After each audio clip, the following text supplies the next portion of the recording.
Hello दोस्तों, क्या हाल है आपके? लाजवाब, फर्स्ट क्लास। उम्मीद करता हूं टारगेट सीरीज अच्छे तरीके से चल रही है। हम हेड्स को ऑलरेडी शुरू कर चुके हैं। डे 4 में हमने सैलरी स्टार्ट करा, ठीक है। और वन शॉट का जो पोर्शन, जैसा कि मैंने आपको बताया था, उम्मीद करता हूं आपने वो अच्छे तरीके से कवर किया है।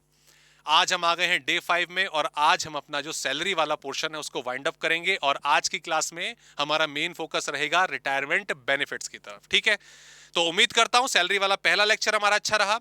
इसको भी कवर करिए। कोई डाउट, कोई क्वेरी आपका रेज होता है तो डेफिनेटली आपको उसको बताना है। एंड यस, ऑब्वियसली साथ साथ रिवीजन, क्वेश्चंस की प्रैक्टिस वो बहुत मैंडेटरी है। अभी आगे चल के जब भी हमारी टारगेट सीरीज खत्म हो जाएगी, हम क्वेश्चंस की प्रैक्टिस भी करेंगे, ठीक है। जो वन शॉट मैराथन का शायद मैंने ऑलरेडी आपको उसका हिंट दिया है। बट साथ साथ अगर आप भी कुछ दो दो तीन तीन चार चार क्वेश्चंस प्रैक्टिस करोगे कॉन्सेप्ट के, तो आने वाले टाइम में, रिवीजन के टाइम पे आपको बिल्कुल भी कोई दिक्कत नहीं होगी। Okay, so let's start day 5 और सैलरी का जो बाकी कंटेंट है दोस्तों, उसको फिनिश करते हैं।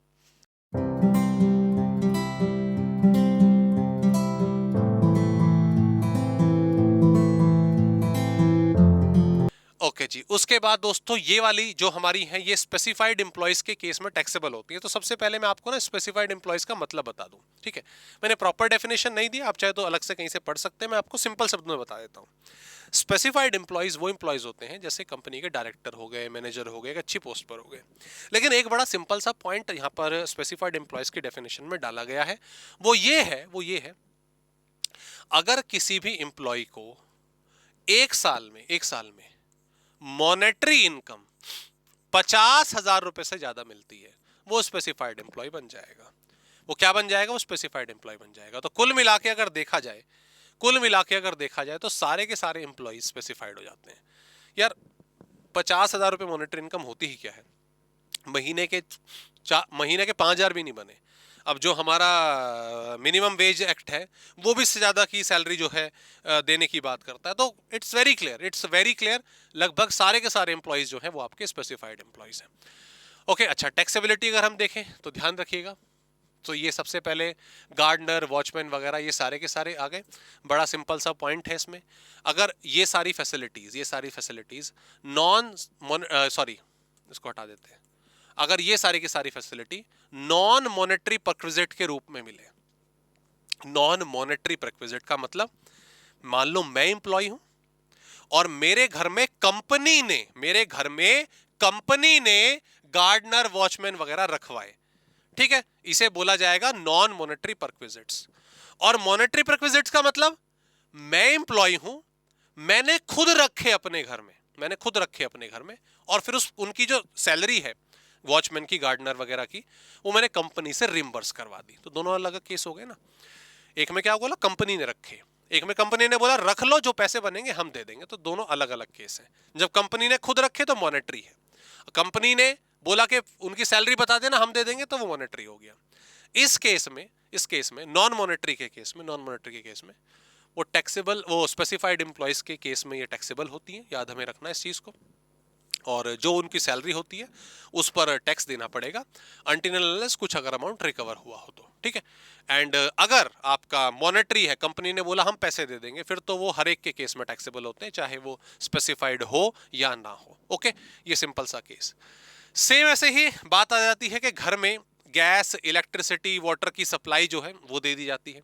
अगर आप में से किसी के पेरेंट्स जो हैं वो ऐसी कंपनी में काम करते होंगे जो गैस, इलेक्ट्रिसिटी, वाटर के साथ डील करती है, जैसे गैस की बात करो भाई, आईजीएल है ना।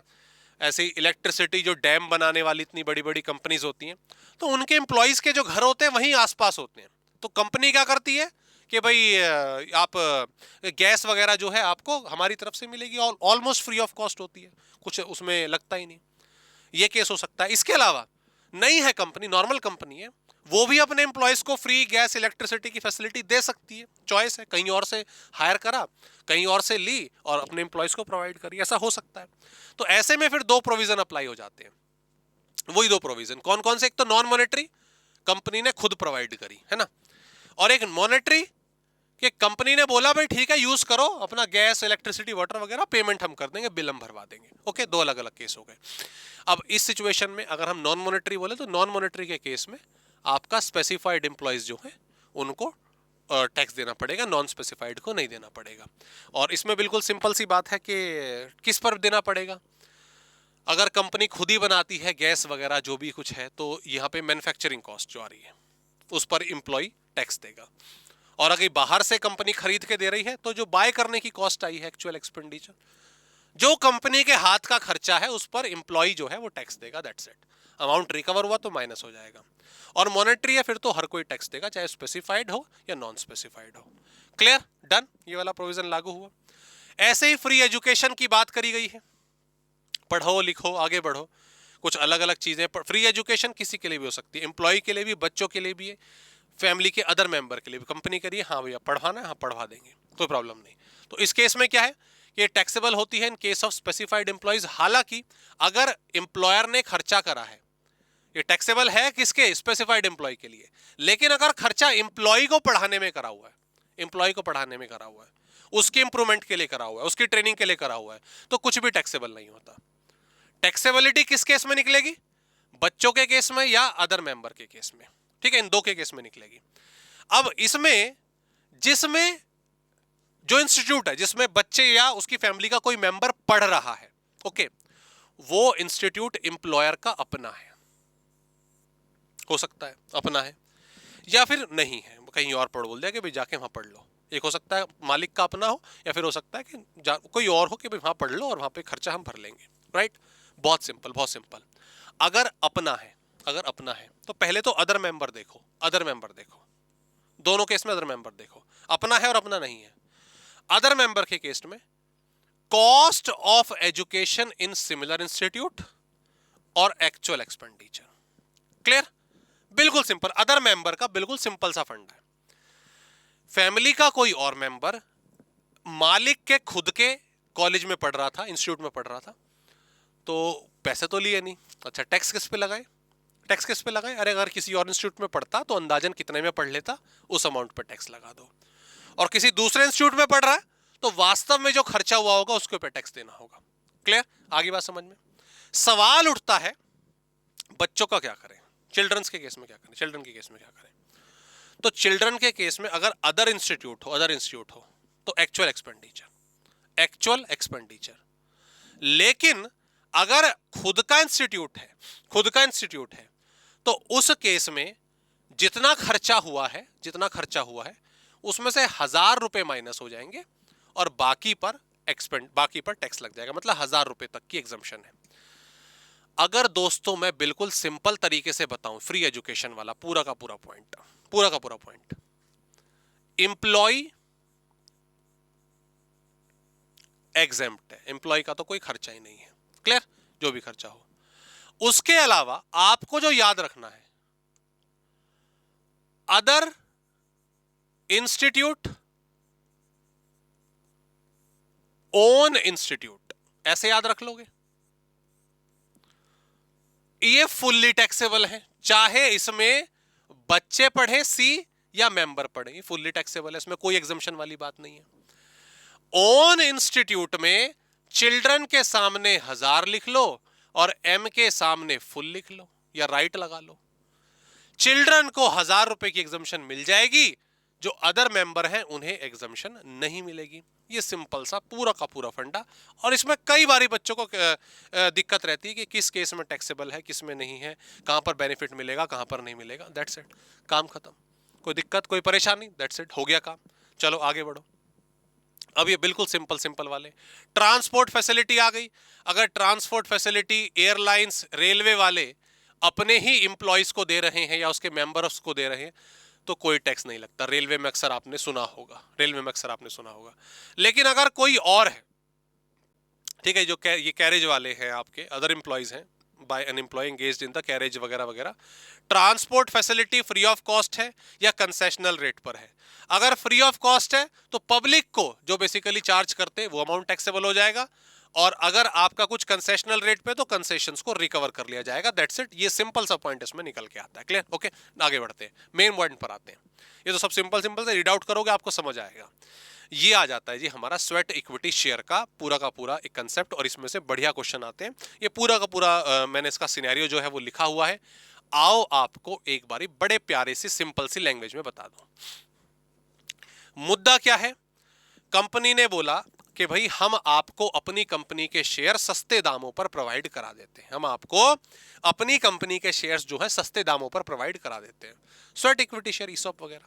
अच्छा जी, कंपनी के आप खरीद सकते हो 100 शेयर्स, ठीक है जी, 100 शेयर्स, मार्केट में चल रहा है 400 का, आप खरीद लो इसको 320 का, 80 रुपए का फायदा। तो कितना फायदा हो गया? 80 रुपए इंटू 100, 8,000 रुपए, ये टैक्सेबल वैल्यू आ गई। 8,000 रुपए ये टैक्सेबल वैल्यू आ जाती है एम्प्लॉइज के हाथ में। बिल्कुल सिंपल सी बात है, clear? Number of shares into fair market value minus जो आपका एक्सरसाइज प्राइस है जो बोला गया, दैट्स इट। अब इसमें जो इकलौती चीज समझने वाली है वो क्या है, जरा मैं आपको बता दूं। यहां पर डेट ऑफ ऑफर, जिस डेट पर कंपनी ने बोला कि आप हमारी कंपनी के शेयर्स खरीद सकते हैं, कितने में खरीद सकते हैं? 100 रुपए में खरीद सकते हैं, वट एवर जो भी है, 320 में खरीद सकते हैं। कितने में खरीद सकते हैं? 320 में खरीद सकते हैं। ओके, तो मैं इसको यहां पे इस 400 की वैल्यू को इग्नोर कर देता हूं, 400 की वैल्यू इग्नोर कर दो, 320 में खरीद सकते हैं। तो एक डेट ऑफ ऑफर है, एक है डेट ऑफ एक्सरसाइज, मतलब वो डेट जिस पर एम्प्लॉय ने कहा कि हां मैं खरीदूंगा, हां मैं खरीदूंगा। और एक होती है डेट ऑफ अलॉटमेंट। एक क्या होती है? डेट ऑफ अलॉटमेंट, जिस पर कंपनी अलॉट करेगी। दरअसल होता क्या है आपको मालूम होगा, कंपनी जब अपने एम्प्लॉयज के लिए ऑफर निकालती है तो ऐसा नहीं होता कि भाई आज सुबह बोला हाँ भाई खरीदने नहीं खरीदने, तो लोग सोचते सोचते और शाम तक बता देना नहीं तो हम नहीं देंगे, ऐसा नहीं होता। ये ऑफर बहुत लंबे समय तक चलते हैं, 2-2, 3-3 साल तक चलते हैं। तो मान लो कंपनी ने बोला कब? 1 अप्रैल 2021 को कि भाई हाँ खरीद लेना शेयर्स।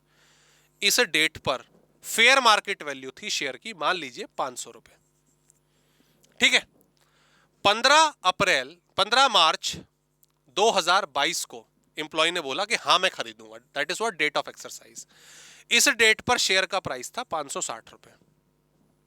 और ऐसा नहीं होता कि जैसे इसने बोला कि हाँ ठीक है और कंपनी जो है अलॉट कर देगी, कंपनी एक स्पेसिफिक डेट पर जाके सभी शेयर्स, सभी एम्प्लॉयज के जिन्होंने ऑप्शन एक्सरसाइज करा हुआ है उनको शेयर्स देती है।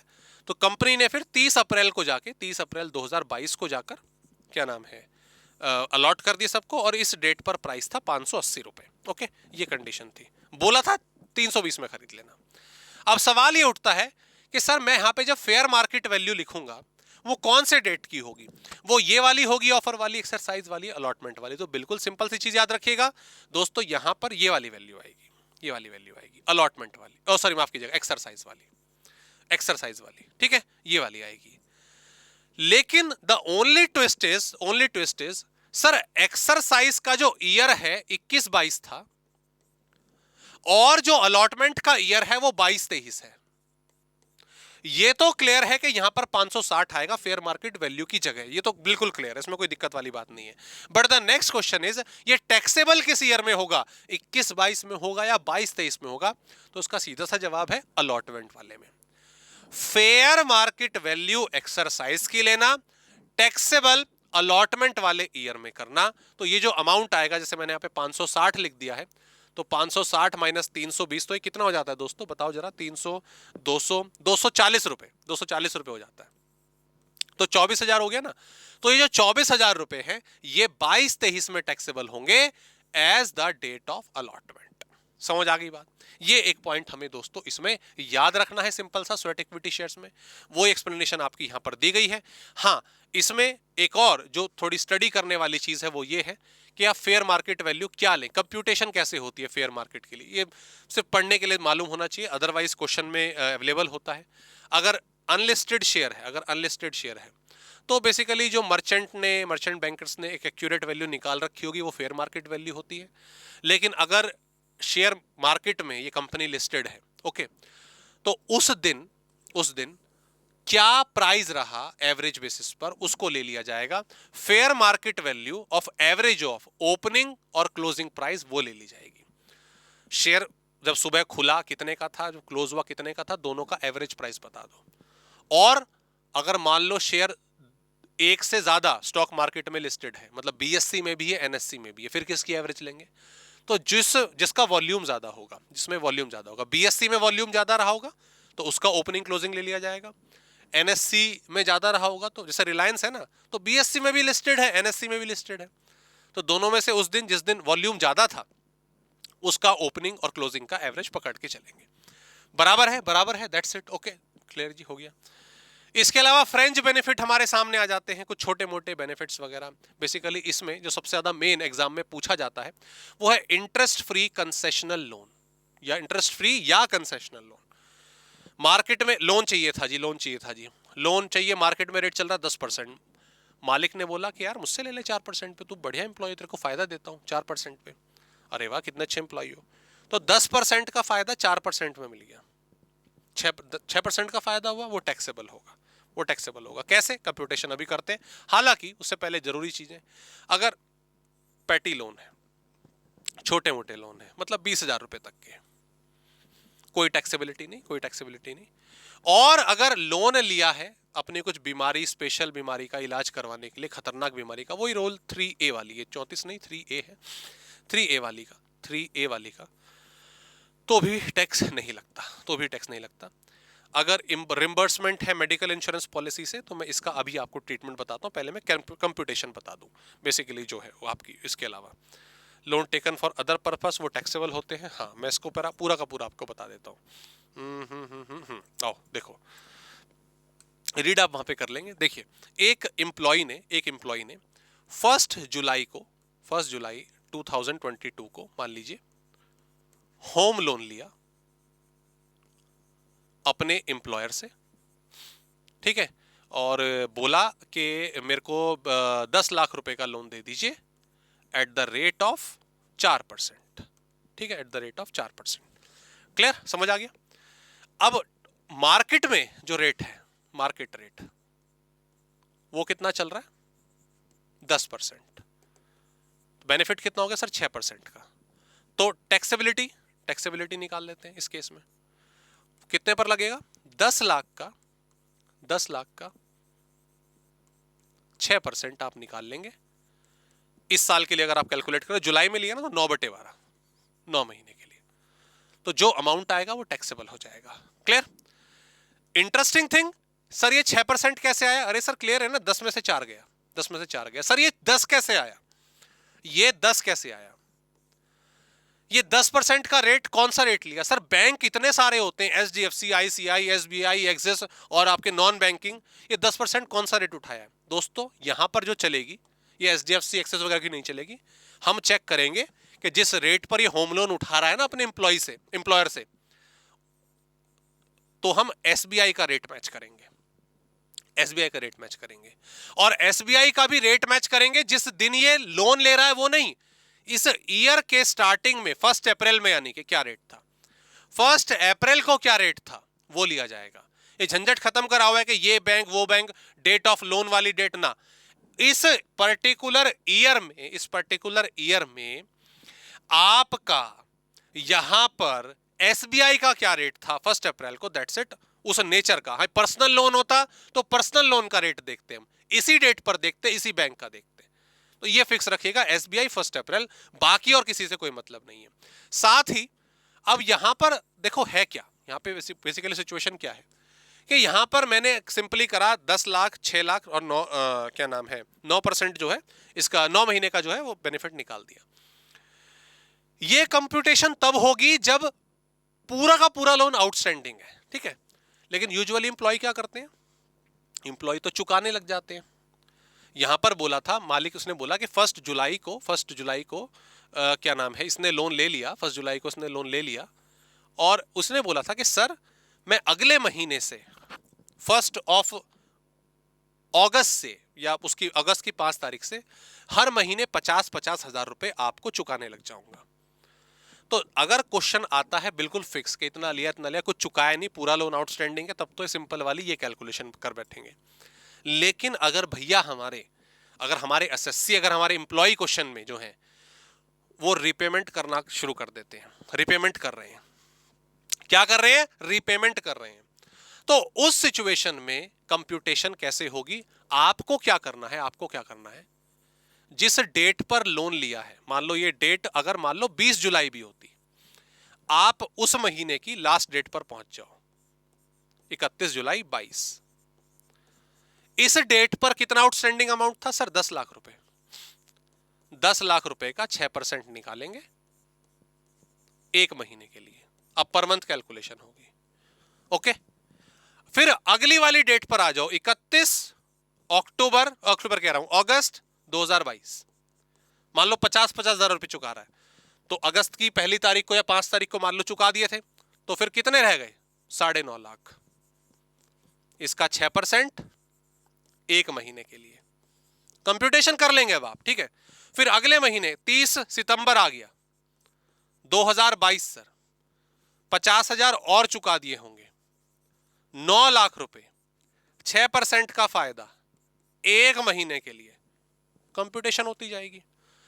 तो अगर रिपेमेंट आएगी तो कंप्यूटेशन आपको पर मंथ बेसिस पर, मंथ वाइज यहां पर करनी पड़ेगी, और तब फिर आप जो है टोटल अमाउंट जो आएगा मार्च तक कैलकुलेट करेंगे, जितना भी आउटस्टैंडिंग अमाउंट रहेगा, और जो इंटरेस्ट आएगा that will be the taxable amount. समझ आ गई बात? ओके जी, समझ आ गया, क्लियर, डन। अब आगे ध्यान दें, ये क्लियर हो गया। अब इसमें ना, अरे बाप रे, इतना बड़ा कैसे? छोटो हो जाओ, छोटो हो जाओ, छोटो हो जाओ। अब प्रॉब्लम यहां पर क्या है, ध्यान देंगे जरा, ये वाला केस देखो। हाँ, कि जब जो हमने क्या बोला कि भाई मान लो एम्प्लॉय ने क्या नाम है आपका, जो लोन है ये 20,000 तक का तो माफ होगा ही होगा ना, लेकिन अगर एम्प्लॉय ने लोन लिया था कि जी मैं बीमार पड़ गया हूँ, सीरियस बीमारी हो गई है और मेरे को इलाज के लिए पैसे चाहिए, क्लियर। मालिक ने बोला अच्छी बात है, ले ले, कोई दिक्कत वाली बात नहीं है। तो अगर सीरियस बीमारी के लिए एम्प्लॉय से लोन लिया, एम्प्लॉयर से लोन लिया जाए तो टैक्स नहीं लगेगा, उसके इंटरेस्ट के बेनिफिट पर टैक्स नहीं मिलेगा। बाहर से इलाज करवाता 12% पे इंटरेस्ट देना पड़ता, मालिक ने बोला सीरियस बीमारी है मैं इलाज करवा देता हूं, तो किसी प्रकार का किसी इंटरेस्ट पर कोई टैक्स नहीं लगेगा। लेकिन इंप्लॉय को सीरियस बीमारी हो गई, इंप्लॉय को सीरियस बीमारी हो गई, वो जो बीमारी है वो उसकी मेडिकल इंश्योरेंस पे कवर है, मेडिकल इंश्योरेंस पे कवर है, फिर भी वो लोन मांग रहा है, फिर भी वो लोन मांग रहा है। दिक्कत है ना भाई, जब तूने मेडिकल इंश्योरेंस पॉलिसी ले रखी है तो वहां से इलाज करा ना, एम्प्लॉय से, एम्प्लॉयर से क्यों ले रहा है? तो पता चला दिक्कत ये है कि जी मेडिकल इंश्योरेंस ठीक है, कवर्ड है, लेकिन पैसा थोड़ा लेट मिलेगा, रिम्बर्समेंट थोड़ी लेट होगी, इलाज हम आज करवाएंगे, कंपनी हॉस्पिटल में पैसा आज देना पड़ेगा, तो मेडिकल इंश्योरेंस वाले जो है पैसा थोड़ी देर बाद भेजेंगे, समय लगेगा। ये तो इस वजह से मुझे अपने मालिक से, एम्प्लॉयर से मांगने पड़ रहे हैं। भाई रीजन तो मतलब लॉजिक है, मतलब बनता है बात का। अब इस कंडीशन में टैक्सेबिलिटी कैसे करेंगे? ठीक है, देखो इसमें सिर्फ कुछ नहीं करना, रटने वाली बात नहीं है, एक सिंपल सा नेचुरल सा सोशल एग्जांपल समझो, समझ आ जाएगा, ठीक है। हालांकि मैं बोल चुका हूं ना आपको कि अगर सीरियस प्रॉब्लम्स के लिए कर लेगा, सीरियस बीमारी के लिए लेगा तो एग्जेम्प्टेड है, उसी नेचर को अप्लाई करो। देखो date of loan, date of loan मान लो 1 जनवरी 2022 था, ठीक है, 2 लाख का था, ठीक है, 2 लाख का था, इंटरेस्ट फ्री था। मार्केट में अगर ये पर्सनल लोन कह लो, कुछ भी कह लो, अगर उठाता तो 12% पे मिलता, ठीक है, सीरियस बीमारी के लिए लिया, ये बिल्कुल क्लियर है। इसने इलाज करवाया इस बीच जो भी है, क्लियर। और डेट ऑफ रीइंबर्समेंट, जब मेडिकल इंश्योरेंस कंपनी ने देखा कि हाँ इसने इलाज करवाया, ठीक है, इसका पैसा इसको रिम्बर्स करवाओ, तो इन्होंने क्या करा, मान लो क्या नाम है आपका, 1 अक्टूबर को पैसा जो है वापस कर दिया, 2 लाख रुपए रिम्बर्स कर दिए, क्लियर, 2 लाख रुपए रिम्बर्स कर दिए। अब जब ये 2 लाख रुपए रिम्बर्स हो गए तो कायदा ये बनता था ना एम्प्लॉय का कि यार तू ये पैसे अपने एम्प्लॉयर को लौटा, है ना, तूने मेडिकल रिम्बर्समेंट लेट मिल रही थी, कंपनी से, मेडिकल कंपनी से पैसे मिल जाते ना, लेकिन यहां पर क्या हुआ कि भाई लेट मिल रहे थे तो मैंने मालिक से ले लिया, ठीक है ले ले, लेकिन जब मेडिकल कंपनी से मिल जाएंगे तब तो अपने मालिक को लौटा दियो ना, बात तो सही है। लेकिन इसने लौटाए 1 दिसंबर को जाके, डेट ऑफ रिटर्न,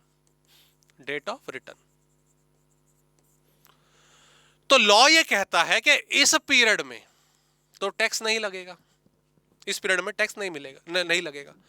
लेकिन जब उसके पास पैसा आ गया था तो तभी लौटा देना चाहिए था ना, इसने नहीं लौटाया, इसने 2 महीने बाद लौटाया, तो इसे 2 महीने पर टैक्स लगेगा, क्योंकि अब ये बाध्य नहीं था, इसके पास कोई प्रॉब्लम नहीं थी।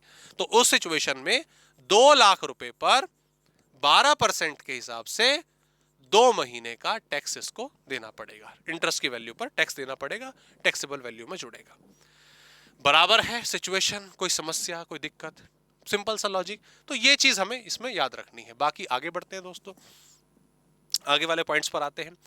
कहाँ गए, हाँ ये रहा भाई। इसके अलावा facility of travelling, touring, holiday, घूमने गए, तो सीधी सी बात है, अगर खर्चा ऑफिशियल है तो एग्जेम्प्टेड है, अगर खर्चा पर्सनल है तो फिर टैक्सेबल है। आप ऑफिस की तरफ से टूरिंग वगैरह पर गए थे, ऑफिशियल वर्क के लिए गए थे, तो टैक्स नहीं लगेगा, और पर्सनल है तो टैक्स लगेगा। अब अक्सर बेसिकली जो सारे के सारे एग्जांपल है ना, वो इसी कैटेगरी में आएंगे कि अगर वो हैं कैटेगरी में किसके, ऑफिशियल नेचर की, तो टैक्स नहीं लगेगा, पर्सनल है तो टैक्स लगेगा। ठीक है, ऐसे खाना वाना दे दिया खाने के लिए, तो स्नैक्स वगैरह जो मिलते हैं, खाना अगर मिलेगा रिमोट एरिया वगैरह में तो वो माफी है, अदरवाइज ऑफिस में, नॉर्मल लिविंग में, एक अच्छे सिटीज में है ऑफिस, तो स्नैक्स वगैरह जो है उस पर तो टैक्स नहीं लगता, उस पर तो टैक्स नहीं लगता। लेकिन अगर जो खाना है, खाना वो 50, अगर वो आपका बिजनेस आवर्स में मिलता है, बिजनेस आवर्स में मिलता है,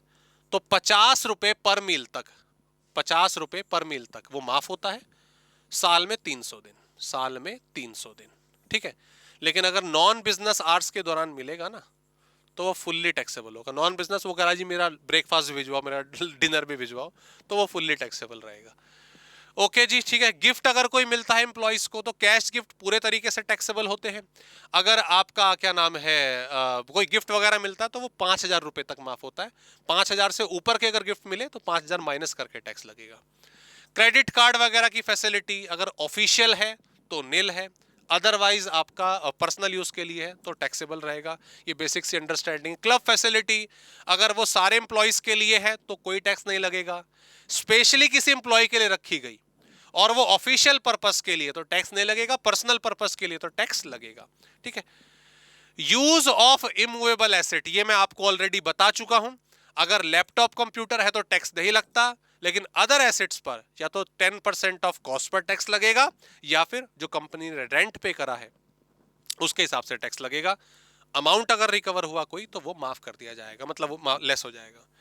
और sale of asset by employ to employer, ये एक अच्छा टॉपिक हमारा, ये अक्सर पूछ लिया जाता है। इसके बाद हमारा रिटायरमेंट बेनिफिट आ गया, लास्ट पॉइंट आ जाता है दोस्तों। मैं इसको समझा देता हूं, देखो इसको, इसमें टैक्स कैसे लगेगा। What is sale of movable asset, कोई कंपनी की एसेट थी, कोई एसेट जो है वो कंपनी की थी, कंपनी उसको इस्तेमाल करती थी, क्लियर।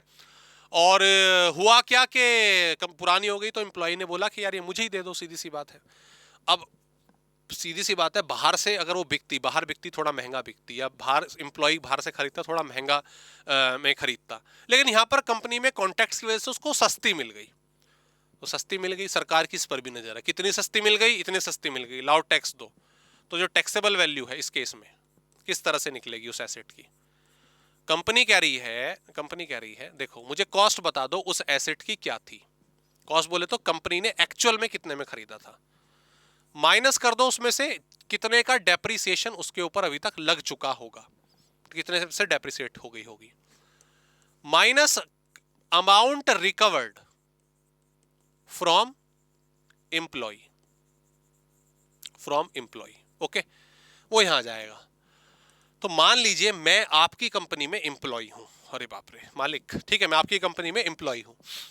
आपकी कंपनी में एक सोफा रखा हुआ था, वो कंपनी ने सोफा खरीदा था आज से कई साल पहले, ठीक है, कई साल पहले मतलब 1/7/2018 को खरीदा था। आज डेट है 1 मई 2022, बहुत साल हो गए। इस डेट पर कंपनी ने खरीदा था 2 लाख रुपए का, 2 लाख रुपए यहां पर आ गया। अब ये पुराना हो चुका है इन सालों के दौरान, ठीक है। मैंने बोला मालिक मुझे दे दो ना ये सोफा, हमने बोला ले जा, कितने पैसे देगा, सर मेरे पास तो 50,000 रुपए है, चल 50,000 रुपए दे और ले जा, ठीक है। अब सीधी सी बात है, मुझे फायदा हो गया, 2 लाख की चीज मुझे 50,000 में मिल गई। खैर 2 लाख की तो नहीं मिली, इस दौरान इस पर डेप्रिसिएशन भी लगा होगा, है ना, डेप्रिसिएशन भी लगा होगा। बिल्कुल लगा होगा। कितना डेप्रिसिएशन लगा होगा? पहले ईयर्स काउंट करो। तो ईयर्स कितने हो गए सर? ये 3 साल 10 महीने आ रहा है। तो पहली बात 10 महीने को काट दो, सिर्फ कंप्लीटेड ईयर्स देखो, सिर्फ 3 साल का डेप्रिसिएशन लगेगा। 3 साल का डेप्रिसिएशन लगेगा 10% पर एनम के हिसाब से। तो 2 लाख का 10% 20,000, 3 साल के लिए 60,000 रुपए। मुझे पूरा का पूरा फायदा हुआ है 90,000 रुपए का। ये टैक्सेबल वैल्यू होगी। That will be the taxable value. ये टैक्सेबल वैल्यू में आएगी। आ गई बात समझ में? बिल्कुल सीधी सीधी, स्ट्रेट फॉरवर्ड। दिक्कत परेशानी नहीं सर, ये आ जाएगी। लेकिन सर मुझे एक बात बताइए, आपने बोला ये 10% के हिसाब से जो रेट ऑफ डेप्रिसिएशन है, आपने बोला 10% के हिसाब से स्ट्रेट लाइन मेथड, ये कहां पे लिखा है? दोस्तों ये कहीं नहीं लिखा है, ये बेसिकली यहां लिखा है। अलग अलग रेट है, अलग अलग रेट है। अगर लैपटॉप कंप्यूटर इनसे रिलेटेड कोई एसेट होगी तो आपको डेप्रिसिएशन लगाना है 50% के हिसाब से। मैंने 10% से लगाया था ना, आपने 50% के हिसाब से लगाना है, लेकिन WDV मेथड, हर ईयर का डेप्रिसिएशन निकालना पड़ेगा। अगर कार मैंने खरीदी होती आपसे तो 20% लगता WDV मेथड से। डेप्रिसिएशन निकालना आपको आता है, बड़े एक्सपर्ट हैं आप ऑब्वियसली। और अदर कोई एसेट होती जैसे कि फर्नीचर आ गया तो वो स्ट्रेट लाइन मेथड से होता है 10% कॉस्ट से। तो 10% यहां से आया था। तो इस रिस्पेक्टिव फॉर्मूले की वजह से आप अप्लाई करेंगे। ओके, ये पर्क्स का पॉइंट डन हुआ। रेस्ट ले लीजिए, पानी वाली पी लीजिए चाहे तो। स्टार्ट करते हैं उसके बाद फिर अपना रिटायरमेंट बेनिफिट। इस कंटेंट को भी जल्दी से खत्म करते हैं। तो दोस्तों जब मैं रिटायरमेंट बेनिफिट की बात कर रहा हूं तो रिटायरमेंट बेनिफिट में जैसा कि हम जानते हैं कि at the time of retirement जो जो बेनिफिट्स एक एम्प्लॉय को मिलते हैं फ्रॉम द एम्प्लॉयर, उनकी सबकी टैक्सेबिलिटी जो है देखी जाएगी। नॉर्मली इसमें 4 मेन हेड आते हैं, जिसमें आपका प्रोविडेंट फंड आ गया। हालांकि provident fund over the journey of employment होता है, रिटायरमेंट के टाइम पे एक्यूमुलेटेड बैलेंस जो है उसको मिल जाता है। तो हम ट्रीटमेंट सबकी एक साथ देखेंगे। प्रोविडेंट फंड हो गया, इसमें ग्रेच्युटी आ जाता है, पेंशन आ जाता है और लीव सैलरी या लिव इन कैशमेंट आ जाता है। Leave salary during the job भी मिलती है, लेकिन at the option of employ ये उनके पास चॉइस रहती है कि अगर वो पूरा पैसा इकट्ठा कर रिटायरमेंट के टाइम पर विड्रॉ करना चाहे तो वो कर सकते हैं। तो ये 1 बाय 1 देखते हैं। सबसे पहले मैं प्रोविडेंट फंड की बात कर लेता हूं। प्रोविडेंट फंड की जो टैक्सेबिलिटी है दरअसल वो 4 तरह के हमारे प्रोविडेंट फंड में देखी जाती है।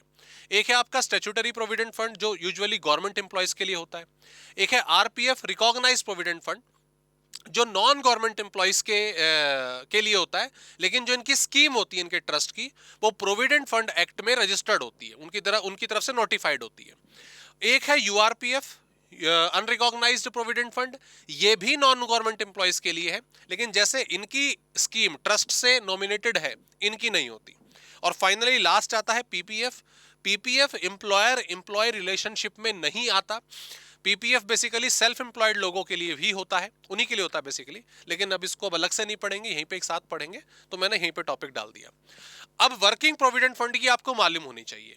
होता क्या है कि हर महीने जब बेसिकली एक एम्प्लॉय को उसकी सैलरी मिलती है तो उसके सैलरी का एक हिस्सा एग्जैक्टली एक पर्टिकुलर अमाउंट में प्रोविडेंट फंड में जमा हो जाता है और उसको हटने के बाद उसको सैलरी इन कैश मिलती है। ओके, इन कैश और इन काइंड या उसके अकाउंट में जो भी आप कहो। तो एम्प्लॉय की सैलरी का एक हिस्सा उसके प्रोविडेंट फंड में जमा हो जाता है, उसको बोला जाता है employees contribution. Okay, by the rule of provident fund act एक हिस्सा एम्प्लॉय डाल रहा है और एग्जैक्टली उतना ही अमाउंट जो एम्प्लॉयर है, जो मालिक है, उसको भी डालना पड़ता है। उसे हम बोलते हैं एम्प्लॉयर्स कंट्रीब्यूशन। तो ये अलग से बेनिफिट हो गया। ये तो एम्प्लॉय की सैलरी से गया और ये अलग से मिला। अब ये दोनों अमाउंट जो है प्रोविडेंट फंड में जमा हो जाते हैं। जमा होने के बाद साल दर साल जो है इनके उसके इस अमाउंट के ऊपर उनको इंटरेस्ट जो है वो मिलना शुरू हो जाता है। मतलब पहले दिन से मिलने लग जाता है, बट इंटरेस्ट मतलब हर साल के एक्यूमुलेटेड बैलेंस पे मिलता रहेगा। और जब रिटायरमेंट होगी तो वो सारा का सारा पैसा जो है अपना भी अपने एम्प्लॉयर का भी, इन दोनों पर जो इंटरेस्ट है वो भी सारा का सारा रिटायरमेंट के टाइम पर मिल जाता है। That is accumulated balance. अब ट्रीटमेंट क्या होगी? देखो, हर साल एम्प्लॉय कंट्रीब्यूट कर रहा है, अलग से एम्प्लॉयर का बेनिफिट भी मिल रहा है और उसको इंटरेस्ट भी अर्न हो रहा है। SPF में दोस्तों जो ये वाला फंड है, ये वाला पोर्शन होता है, ये एलिजिबल होता है अंडर 80C की डिडक्शन के लिए। ओके, जैसे आपने देखा ना, अभी हमने अंडर सेक्शन 16 की जो डिडक्शंस है उनके बारे में बात करी। तो वहां पर क्या था, वहां पर क्या प्रोविजन था हमारा कि जो भी अमाउंट है वो टोटल सैलरी में से माइनस हो जाएगा। ऐसे ही आगे चल के हम एक डिडक्शन वाला चैप्टर पढ़ेंगे। डिडक्शन में वो बहुत सारी स्कीम्स हैं जिसमें हमें अपना टैक्स बचाने का मौका मिलता है। तो एम्प्लॉय का जो भी अमाउंट प्रोविडेंट फंड में गया है, एसपीएफ में गया है, वो टोटल इनकम में से माइनस करने का राइट उनके पास रहेगा, अपना टैक्स बचाने का राइट रहेगा। उसे 80C की डिडक्शन कहते हैं। तो वहां से घटाने का राइट उनके पास है।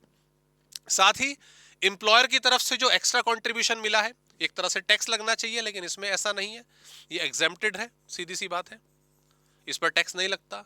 इंटरेस्ट जो मिलेगा वो भी एग्जेम्प्टेड है, इस पर भी कोई टैक्स नहीं लगता। क्लियर। और accumulated balance at the time of retirement अगर हम देखें तो ये वाला अमाउंट भी आपका एग्जेम्प्टेड रहेगा। तो गवर्नमेंट एम्प्लॉय की बल्ले बल्ले हो गई, अपने अमाउंट की डिडक्शन मिल गई और बाकी सब एग्जेम्प्ट है। जब हम आरपीएफ पर आते हैं, नॉन गवर्नमेंट एम्प्लॉयज के लिए आते हैं, तो ये 80C की डिडक्शन इनके लिए भी अवेलेबल होती है। जो इनका कंट्रीब्यूशन होता है प्रोविडेंट फंड में, वो 80C के तहत डिडक्शन के रूप में घटाया जा सकता है। जो मालिक का खुद का कंट्रीब्यूशन है, ओके, वो भी एग्जेम्प्ट रहेगा, वो भी एग्जेम्प्ट रहेगा, लेकिन up to 12% of salary, up to 12% of salary. Salary दोस्तों इसमें एचआरए वाली होती है, बेसिक पे, डीएस पर टर्म और परसेंटेज कमीशन ऑफ सेल। उन तीनों चीजों को जोड़ के हम 12% निकालेंगे। उस 12% की लिमिट में अगर इंप्लॉयर कंट्रीब्यूट कर रहा है तो कोई दिक्कत वाली बात नहीं है। 12% से अगर क्रॉस करेगा तो जो ज्यादा वाला अमाउंट होगा वो टैक्सेबल रहेगा। हालांकि इन रियलिटी 12% तक कोई कंट्रीब्यूट नहीं करता, 9-10% तक ही करते हैं, जो प्रैक्टिकल में आपको बताऊं। इंटरेस्ट की बात करें, जो इनको इंटरेस्ट मिला है वो भी एग्जेम्प्टेड है, वो भी एग्जेम्प्टेड है, लेकिन up to 9.5% of salary, sorry, up to 9.5% of per annum. मतलब अगर एक ऐसी स्कीम में, ऐसे प्रोविडेंट फंड में आपका पैसा जमा है जो 10%, 11%, 12% रेट ऑफ इंटरेस्ट दे रहा है, तो 9.5% से जितना अमाउंट ज्यादा होगा, मान लीजिए 10.5% है, तो उस 1% वाले हिस्से पर टैक्स लगेगा। इन रियलिटी ये रेट भी 9.5% तक नहीं है, 8-8.5% के आसपास ही है। और एक्यूमुलेटेड बैलेंस, जब रिटायरमेंट के टाइम पर ये सारा का सारा पैसा मिलेगा तो ये आपका देखा जाए तो पूरा का पूरा एग्जेम्प्ट रहता है, इस पे कोई भी टैक्स नहीं लगता। ओके, डन दोस्तों। यूआरपीएफ, अब ये अनरिकॉग्नाइज्ड है तो समझ सकते हैं कि इनको बेनिफिट थोड़े कम मिलेंगे, तो 80C के लिए ये एलिजिबल नहीं होते। क्लियर। इनका जो एम्प्लॉयर्स कंट्रीब्यूशन है वो आपका बेसिकली एग्जेम्प्ट रहता है। सर एग्जेम्प्ट रहता है, आप ऐसे कैसे एग्जेम्प्ट रहता है? इंटरेस्ट दोस्तों इनका एग्जेम्प्ट रहता है। अरे आप तो कह रहे थे सर थोड़े बेनिफिट कम हो जाएंगे, ये भी एग्जेम्प्ट है, ये भी एग्जेम्प्ट है। दरअसल सरकार क्या कहती है कि यार छोटे छोटे अमाउंट पे क्या टैक्स लगाना। अनरिकॉग्नाइज्ड प्रोविडेंट फंड जब सीधा एक साथ मिलेगा at the time of retirement, तब इसके ऊपर टैक्स लगाते हैं। तब इसके ऊपर टैक्स ये कैसे लगाएंगे, ध्यान दो। इसमें 3 हिस्से जो होते हैं, इसमें बेसिकली जब रिटायरमेंट हो जाती है तो 4 चीजें मिलती हैं हर एम्प्लॉइज को, 4 चीजें मिलती हैं। वो क्या? एक तो जो इसका खुद का कंट्रीब्यूशन था, एक तो उसका खुद का कंट्रीब्यूशन जो था एम्प्लॉय कंट्रीब्यूशन, वो मिलता है। इसके अलावा जो एम्प्लॉयर का कंट्रीब्यूशन है वो मिलता है।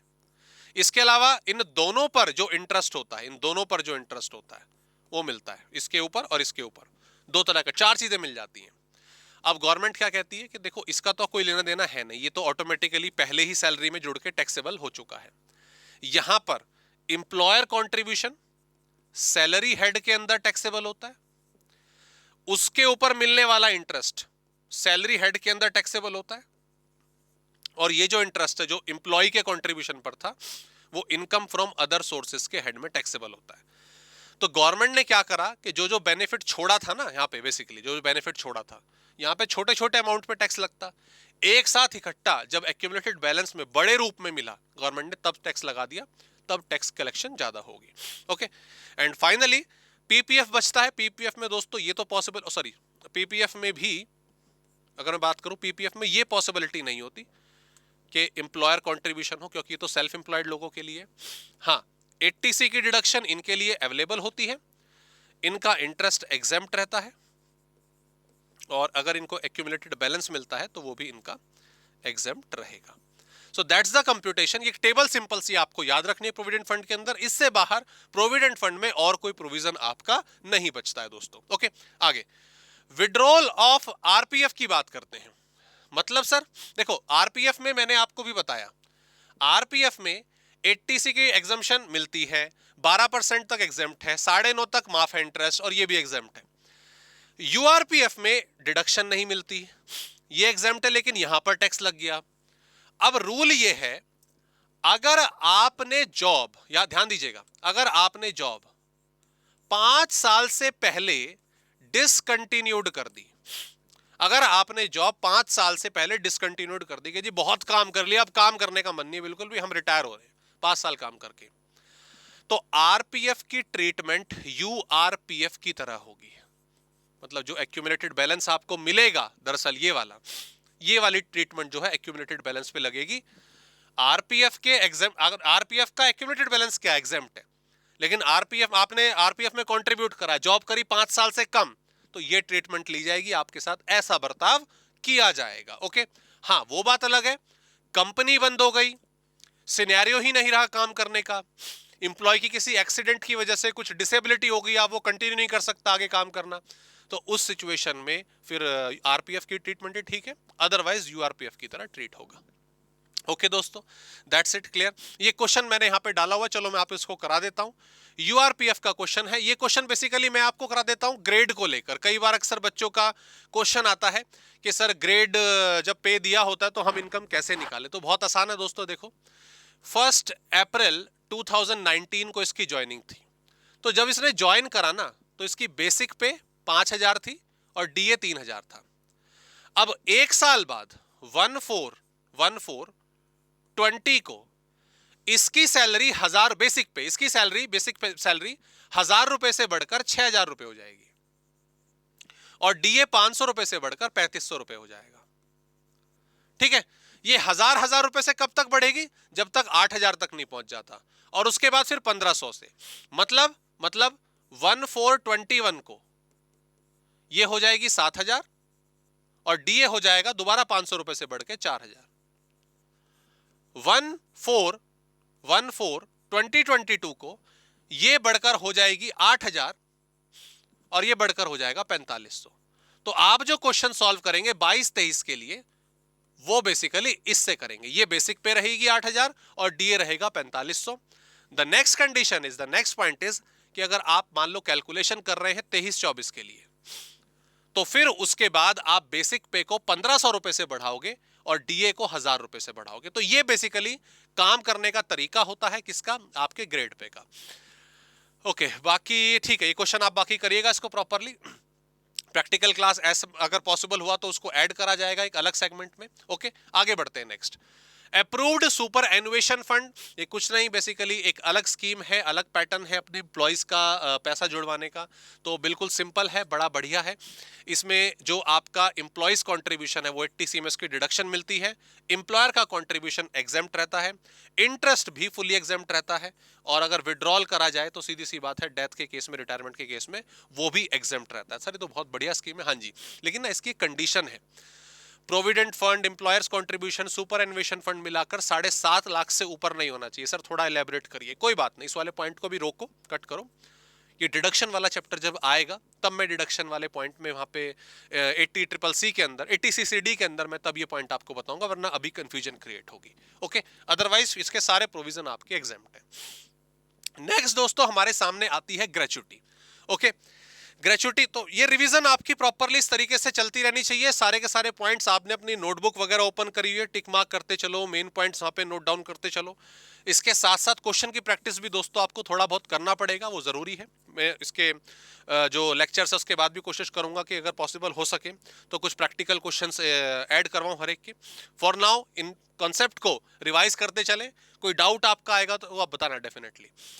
ग्रेच्युटी अगर हम बात करें at the time of retirement, एक लमसम अमाउंट मालिक की तरफ से, एम्प्लॉयर की तरफ से एम्प्लॉय को दे दिया जाता है। ओके, वो ग्रेच्युटी हो गया। ठीक है, ये देखो गवर्नमेंट एम्प्लॉइज और सीधा सीधा लिख दिया fully exempt. Government employ, state government employ, जो लोकल अथॉरिटी हैं, उनके जो भी ग्रेचुइटी मिलती है पूरे तरीके से एग्जेम्प्ट रहती है। फंसे कौन भैया? नॉन गवर्नमेंट वाले, नॉन गवर्नमेंट एम्प्लॉय वाले। ये रहे। इनकी टैक्सेबिलिटी बताओ। इनकी टैक्सेबिलिटी दोस्तों होती है दो तरीके से, कि जो इनकी स्कीम है ग्रेचुइटी की, वो या तो कवर्ड है ग्रेचुइटी एक्ट में या नॉट कवर्ड है। दो केस में कैलकुलेशन होगी। कैलकुलेशन कैसे होगी? वही पुराना तरीका, प्राचीन तरीका, taxable is equals to received minus exempted, taxable is equals to received minus exempted. अब रिसीव्ड क्वेश्चन में होगी, एग्जेम्पशन हमें निकालनी है। एग्जेम्पशन इज लीस्ट ऑफ ये तीन चीजें क्या है? एक्चुअल रिसीव्ड, 20 लाख रुपए की ओवरऑल लिमिट, राइट, और नेक्स्ट पॉइंट जो आपका यहां पर आता है, that is 15 days salary for each completed year और part there of excess of 6 month. इसको मैं शॉर्ट में लिखवा दूं यहां पर दोस्तों, 15/26 इनटू ईयर्स, जितने साल उन्होंने काम करा। और याद रखिएगा ये 6 मंथ एडजस्टेड होते हैं इस वाले केस में। इस वाले केस में 6 मंथ एडजस्टेड होते हैं, एक्सेस ऑफ 6 मंथ। मतलब अगर किसी ने जॉब करी है 20 साल 8 महीने तो उसको 21 साल ले लेना। अगर 20 साल 5 महीने हैं तो 20 साल, 6 महीने तक के टाइम के लिए वापस आ जाएंगे। और यहां पर आता है लास्ट सैलरी, जो उसकी लास्ट सैलरी रही होगी वो ली जाएगी। और इस सैलरी के अंदर क्या आता है दोस्तों? सिर्फ बेसिक पे और डीए, सिर्फ बेसिक पे और डीए, ये दो चीजें आएंगी। क्लियर? डन। जबकि इधर ये पहला पॉइंट भी सेम है, दूसरा पॉइंट भी सेम है। नॉट कवर्ड में सिर्फ लास्ट वाला पॉइंट बदलता है, दैट इज व्हाट, 15/30। यहां पे 15/26 है, यहां पे 30 है। याद रखिएगा, वहां पे संडे हटाए या संडे नहीं हटाए हैं। इनटू ईयर्स, ईयर्स ओनली, जितने साल तक उसने काम करा, ओनली ईयर्स, ठीक है। यहां पे मंथ को नहीं देखा जाएगा। 20 साल 11 महीने 25 दिन भी आ रहा है, 28 दिन भी आ रहा है, 29 दिन भी आ रहा है, तो भी 20 साल ही लेंगे। And last 10 months average salary, last 10 month average. पिछले यहां पे क्या था? लास्ट सैलरी जो है उसकी लास्ट ड्रॉन सैलरी थी, यहां पे पिछले 10 महीने की एवरेज सैलरी लेंगे। ओके डन, समझ आ गया। तो ये कंप्यूटेशन करनी है, दोनों में लगभग सारे पॉइंट सेम है, सिर्फ जो तीसरी वाली कैलकुलेशन है वो बदली जाती है, याद रखेंगे इस चीज में। ओके दोस्तों, ये बाकी सारे इसके प्रोविजन है, आप सिंपल से रीड आउट करेंगे। क्लियर? उसके बाद आगे आ जाइए, ये एक क्वेश्चन है आपका, इसमें मैंने इसका सॉल्यूशन भी पूरा का पूरा दिया है। मॉड्यूल से अच्छा क्वेश्चन है तो कंसेप्ट भी आपके कवर होंगे, ठीक है। मैं पूरी कोशिश करूंगा जहां तक पॉसिबल हुआ हर चैप्टर की एक जो कैलकुलेशन है कुछ क्वेश्चंस की प्रैक्टिस क्लास वो भी डालूं, या हो सकता है आपके साथ लाइव सेशन आए तो ये हो जाएगा, और उन क्वेश्चंस का कंटेंट होगा तो काफी अच्छी हेल्प हो जाएगी। ओके, टैक्सेबिलिटी ऑफ पेंशन की बात करते हैं। पेंशन बहुत सिंपल, पेंशन का लॉजिक आपको मालूम होना चाहिए। रिटायरमेंट के बाद अपने सर्वाइवल के लिए एक अमाउंट एम्प्लॉयर की तरफ से मिलता है, दैट इज व्हाट पेंशन। अब पेंशन दो तरीके से होती है, बेसिकली दो कॉन्सेप्ट होते हैं पेंशन के। जब एक एम्प्लॉय रिटायर होता है तो उसकी ईयर ऑफ सर्विस के हिसाब से उसका एक पेंशन फंड क्रिएट हो जाता है। उस पेंशन फंड को उस ऑप्शन होता है एम्प्लॉय के पास कि या तो वो लमसम विड्रॉ कर सकता है अप टू 60%, ठीक है, और बाकी का फिर उसको मंथली पेंशन मिलती रहेगी, या फिर वो ओवरऑल को ही मंथली पेंशन में कवर कर सकता है। इन शॉर्ट पेंशन दो तरीके की हो गई, एक तो जो मंथली मिलेगी, और दूसरा जिस साल वो रिटायर हुआ था उसने टोटल फंड में से कुछ एक्यूमुलेटेड बैलेंस निकाल लिया। क्लियर? ध्यान देना। अब क्या है, अब से सिचुएशन क्या है, तो पेंशन के पेंशन के दो पार्ट हो गए, एक तो कम्यूटेड और एक अनकम्यूटेड, ठीक है ना जी। तो अनकमिटेड पेंशन जो है आपकी, ये अनकमिटेड का मतलब बेसिकली मंथली, मैं यहां पे लिख देता हूं आपको आसानी समझ आ जाएगा, जो मंथली बेसिस पर मिलती है और वो पूरे तरीके से टैक्सेबल होती है हर एक के लिए। कम्यूटेड पेंशन जो है, जो कम्यूटेड पेंशन है वो जो लमसम में निकाल ली, वो गवर्नमेंट एम्प्लॉयज के लिए तो एग्जेम्प्ट है गवर्नमेंट एम्प्लॉयज के लिए एग्जेम्प्टेड है, और बाकी के लिए टैक्सेबल रहेगी। बाकी के लिए क्या रहेगी? टैक्सेबल रहेगी। कैसे टैक्सेबल रहेगी बाकी के लिए? ये टेबल आ गई। अगर ग्रेच्युटी रिसीव हुई है, अगर ग्रेच्युटी रिसीव हुई है तो 1/3 ऑफ द पेंशन एग्जेम्प्ट हो जाएगी, और अगर ग्रेच्युटी रिसीव नहीं हुई है तो 50% या हाफ जो है एग्जेम्प्ट हो जाएगी पेंशन की। सर इसको प्लीज थोड़ा सा एलेबरेट करिए। आइए, दिक्कत वाली बात क्या है, ध्यान दो ध्यान दो। इंसान हुआ रिटायर, ये उसका 100% पेंशन फंड है। ठीक है, मैं आपको पूरा क्वेश्चन करा देता हूं। 31 ऑफ दिसंबर को एक आदमी रिटायर हुआ, ठीक है, 100% उसका पेंशन फंड है। उसकी पेंशन बनी, मान लीजिए 8,000 रुपए पर मंथ, 8,000 रुपए पर मंथ। क्लियर? उसने 1 मार्च को इसका 60% कम्यूटेड करवा लिया, और अब 60% कंप्यूट करवाने के बाद उसको मिले टोटल मान लेते हैं 3,60,000 रुपए, 3,60,000 रुपए उसको मिलते हैं। क्लियर? टैक्सेबल पेंशन हमें निकालनी है। देखो बड़ी सिंपल, टैक्सेबल पेंशन हम निकाल रहे हैं। मंथली की बात करते हैं। मंथली कैसे? जनवरी की प्लस फरवरी की और फिर मार्च की।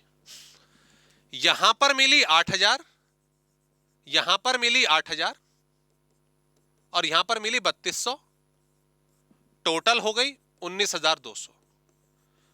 मुझे पता है 8,000 क्लियर होगा, 8,000 क्लियर होगा, 3,200 में दिक्कत होगी। देखो समझिए, 100% फंड के हिसाब से 8,000 तो मिल ही रही थी ना।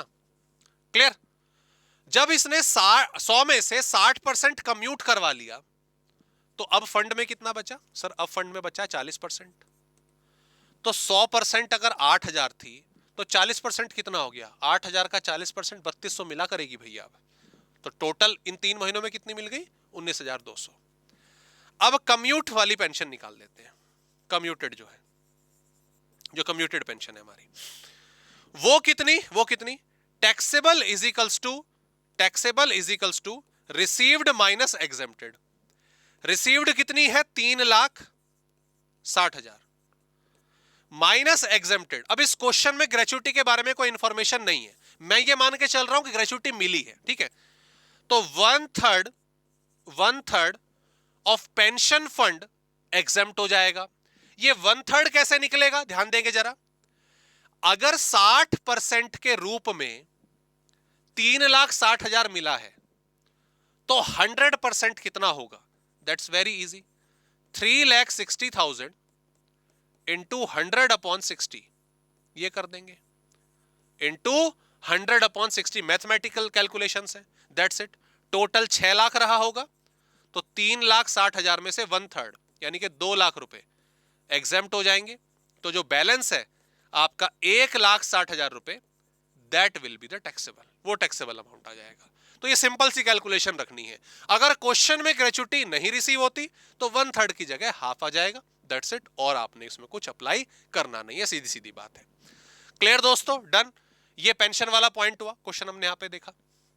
ओके, और कुछ सर्टेन केसेस देखो जो गैलेंट्री अवार्ड विनर होते हैं, बेसिकली आपका देखा जाए तो ये आपका उनको उनकी फैमिली पेंशन वगैरह जो है पूरे तरीके से एग्जेम्प्ट रहती है, उन पर टैक्स वगैरह नहीं लगता है। ठीक है, ये सिंपल सी रीडिंग है आपकी।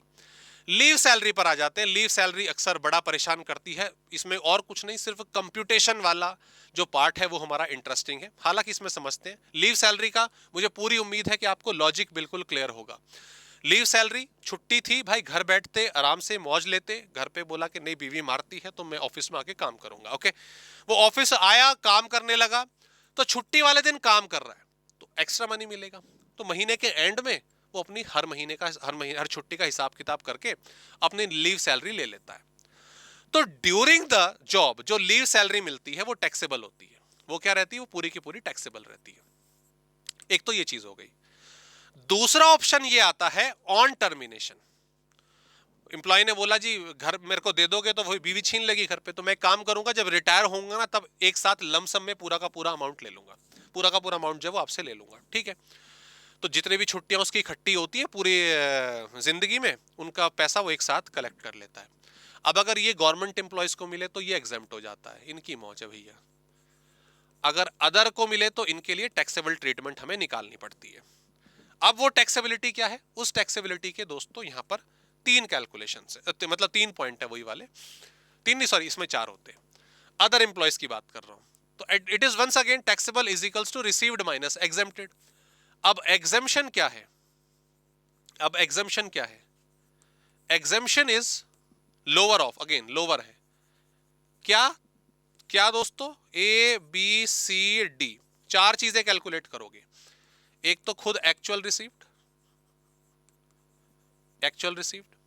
एक इसमें आ जाता है 3 लाख रुपए, ये स्टैट्यूटरी लिमिट है, जैसे आपका 20 लाख रुपए थी ग्रेच्युटी में। यहां पर आता है लास्ट 10 मंथ्स सैलरी, पिछले 10 महीनों की सैलरी, पिछले 10 महीने की सैलरी। तो बिल्कुल सिंपल। डी पॉइंट जो है वो थोड़ा सा हमारा इंटरेस्टिंग है। वो क्या है? वो क्या है? यहां पर कुछ आएगा, मैं बताता हूं अभी। इनटू ईयर्स, जितने साल उसने काम करा होगा, ईयर्स यहां पे आ जाएंगे। इसके बाद यहां पे लिखेंगे सी। सी मतलब ये वाला, पिछले 10 महीने की जो सैलरी आएगी, पिछले 10 महीने की सैलरी, डिवाइडेड बाय, इसको वापस से जब सी को 10 से डिवाइड करोगे तो मंथली सैलरी आ जाएगी, एक महीने की सैलरी आ गई, एवरेज सैलरी आ गई। यहां पूरे 10 महीने की सैलरी ली थी, उस 10 महीने की सैलरी को 10 से डिवाइड करोगे तो मंथली सैलरी आ गई। फिर उसको एक बारी 30 से भी डिवाइड कर देना तो पर डे सैलरी आ गई। क्लियर? अब यहां पर इतने को हम इतने से मल्टीप्लाई करेंगे, फिर इतने से मल्टीप्लाई करेंगे। दोस्तों ये जो है ना, ये वाला जो पोर्शन है, ये होता है लीव अर्न। इतनी छुट्टियां उसने कमाई हैं, मतलब इतनी छुट्टियां, वो ऑफिस जो है, क्या नाम है, आकर उसने काम करा छुट्टी वाले दिन। लीव अर्न कैसे निकलेंगी? Leave provided minus leave taken, right? That's it. बड़ा सिंपल सा तरीका। लीव प्रोवाइडेड में बस इतना याद रखना, जब आप इसको यहां पे पुट करोगे, up to max of 30 divided by per year, मतलब एक साल में मैक्सिमम 30 दिन की छुट्टी अप्लाई है। अगर क्वेश्चन में बोलेगा कि 20 साल कह रहा, सॉरी, 20 दिन की छुट्टी मिलती है एक साल में, तो यहां 20 आएगा। 25 है तो 25 आएगा। वो कहे 35 छुट्टियां देता हूं मैं एक साल में, एम्प्लॉयर कह रहा है, तो यहां 30 आएगा। क्लियर? यहां पे एक्चुअल उसकी लीव टेकन आ जाएंगी, और यहां पे ईयर्स बाकी कंप्यूटेशन तो आप करेंगे ही। तो वही चीज आपकी यहां पर आपको बता रखी है। हाँ जी, ये आप देखो तो अमाउंट लीव सैलरी का 3 लाख आ गया, 10 into average salary per month, 10 महीने की सैलरी पिछली, और leave salary credited into average salary of per month. इसको बेटर तरीके से बताने का जो पैटर्न है मैंने आपको वहां पे लिखा है, आप उसको फॉलो करिएगा, वो बेटर रहेगा। क्लियर? डन। और ये कंप्यूटेशन है कि किस तरीके से आप निकाल सकते हो। इसमें दोस्तों एक चीज और है, एक पॉइंट इसमें और आप फॉलो कर सकते हो लीव सैलरी निकालते टाइम। मैंने जैसे ईयर्स को मल्टीप्लाई करा है ना, यहाँ पे जैसे ईयर्स को मल्टीप्लाई करा है, आप ईयर्स को मैंने यहाँ पे क्यों मल्टीप्लाई करा है? मैंने यहाँ पे पर ईयर के हिसाब से कैलकुलेशन करी है। तो आप क्वेश्चन में चाहे तो डायरेक्टली भी कर सकते हो कि लीव प्रोवाइडेड इनटू ईयर्स, पूरी छुट्टियां एक साथ लिख दी, और माइनस लीव टेकन, वो डायरेक्टली भी करा जा सकता है। वो डिपेंड करता है कि क्वेश्चन में जो आपको डेटा दिया गया है वो किस तरीके का होगा। ओके दोस्तों, अदरवाइज फॉर्मेट आप ये भी यहाँ पे फॉलो कर सकते हैं। Okay done. डी केस का मैंने यहाँ पे आपको क्वेश्चन दे रखा है। ये मिसलेनियस टॉपिक रिट्रेचमेंट कंपनसेशन वाले और वीआरएस वाले दोस्तों आप कवर कर सकते हैं। ये पूरा का पूरा पैटर्न जो है कवर करिएगा। इसमें जो हमने सारे के सारे कंसेप्ट हैं वो कवर करें। इसमें जो भी कुछ क्वेश्चंस वगैरह की पॉसिबिलिटी होती है वो लाइव सेशन वगैरह जैसे भी पॉसिबल होगा वो हमें कंडक्ट करेंगे। But that is the complete scenario of salary. इसके बाद हम हाउस प्रॉपर्टी की तरफ दोस्तों मूव करने वाले हैं।